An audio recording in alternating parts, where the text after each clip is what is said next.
ยูทูบกับที่เสือว่าของหนูนะจะอิงนะล้อหลีล้อหลีนี่คุณขอจะอิงคันคนอยากดูจะไม่มีย่างไปแล้วกันไปดูกันเลยก็ตื่นน้องมือที่หน้ามีเนาะย่างไปแล้วแบบคนที่แบบฟ้าไปเดินมาหน้าตาน้องมือผ่านแล้วจากทางหน้าเลยวะโอ้ไม่เป็นไรเดี๋ยวเราจะยิง เอ น้องนั่น อ เลย พาแล้ว ก่อน พาหนึ่งแล้ว ปัญญาอ่อนปะเนี่ยปัญญาอ่อนเนี่ยสัตว์ไอ้รุ่นสวัสดิ์อะไรแม่จะเปิดม่านแล้วนะแม่เดี๋ยวแม่เช้าอย่าเพิ่งซาเลยไม่อร่อยเลยร้านไหนวันนี้ไม่อร่อยเลยเอามือคือที่เอาหลายคนเลยอันนี้แบบขอยืมโน้ตบุ๊กไปแล้วกันอาจจะว่าไงที่ร้านนั่นใครเนี่ยใครก็ไม่รู้เฮ้ยฮัลโหลมีใครอยู่บ้างเอาว่าไง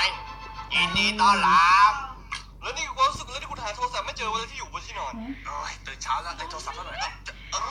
โทรศัพท์อะไรอีสลัดเข้าสุขาเบิ้งวังไก่พุ่งอ๋อวันนี้ผมไม่ไปทำงานผมกำลังจะมาที่บ้านเลยแล้วก็ตื่นก็ตื่นไวไม่ได้เมาเว้ยงั้นมึงลองบอกนาฬิกาดิได้หรือว่าไม่ได้เมาเว้ยเราจะกินไหนกันดีโอ้พระเจ้าโอ้โหนี่มึงตามกูมาตั้งแต่คลาสสิกเลยเหรอวะคลาส9ต่างหากคลาสอะไรไม่รู้กูไปแล้วนี่กูนี่ก็ไม่หวานได้ยินด้วยแล้วให้ไปส่งที่บ้านเฮ้ยมึงจะไปทางนั้นได้ไหมกูไปด้วยเด็กอ๋อได้เฮ้ยด้านหน้าเลี้ยวขวาบ้านกูอยู่ทางซ้ายบ้านกูอยู่ทางซ้ายเอาหลักกับวันนี้มึงจะกินอะไรกันดีอ่ะกูอยากกินทาโก้เบลอ่ะทาโก้เบลกูอยากกินพอดีกูอยากกินก๋วยเตี๋ยวซอย4กินอะไรเพิ่มขึ้นอยู่คนขับบอกเพราะงั้นมึงหูปากไปซะนี่เด้อกูชิบหายไปเลย1%กูต้องอยู่ไม่ชัดเลยมึงหาเจ้ามือสวยชนะสุดยอดของเด้อ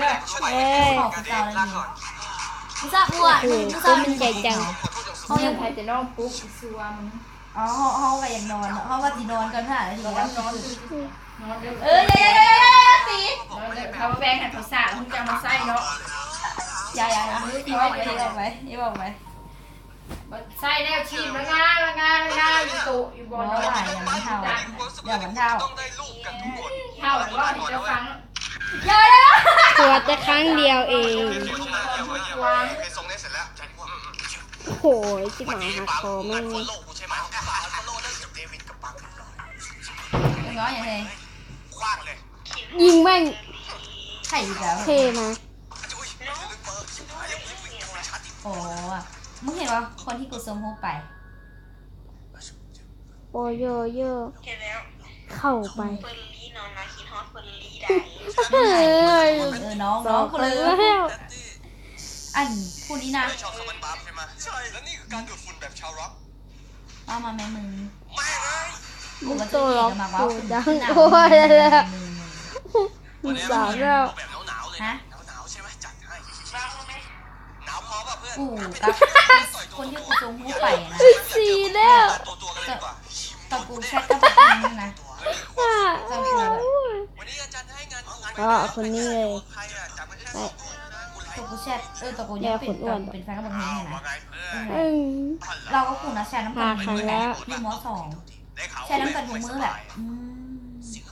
ตายแล้วแชทโปกแล้วกูมึงเป็นน้องกันเลยเสร็จแล้วหัวจิ้งเขิน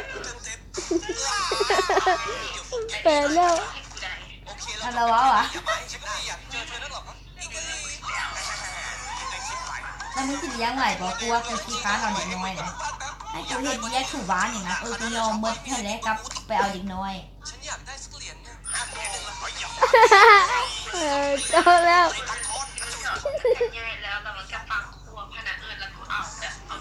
อยากเลิกกันนี่อันจะใจได้แต่ว่าแบบอันเด็กน้อยแบบหาที่2 เดือนนะกูเอานะเฮ้ยกูอยากให้เอาให้ตลอดเลยกูเรียกค่าตัวตายได้เลยกี่เปอร์เซ็นต์เลยโอ้โหเหลือ3%ชิบหายเงี้ยเอานะกูกระถามเมย์กูว่าอันนี้จังจังไดเขาต้องเฮ็ดจังไดอย่างไรโอ้โหโซ่ก็ตัวยิงต้อนรับการตอนรับงูไงจะไปไหนน่ะไม่จัดงานต้อนรับงูให้ยิ่งใหญ่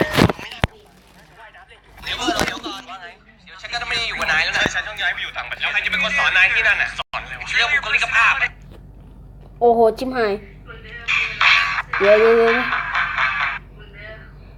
โอเคสำหรับวันนี้ขอตัวลาไปก่อนกดไลค์แชร์Subscribeด้วยนะครับผมเป็นลงไปดูอันนี้มันเป็นเหมือนคุกกี้เลยโอเคบ๊ายบายเฮียมาตอนเป็นแบบนี้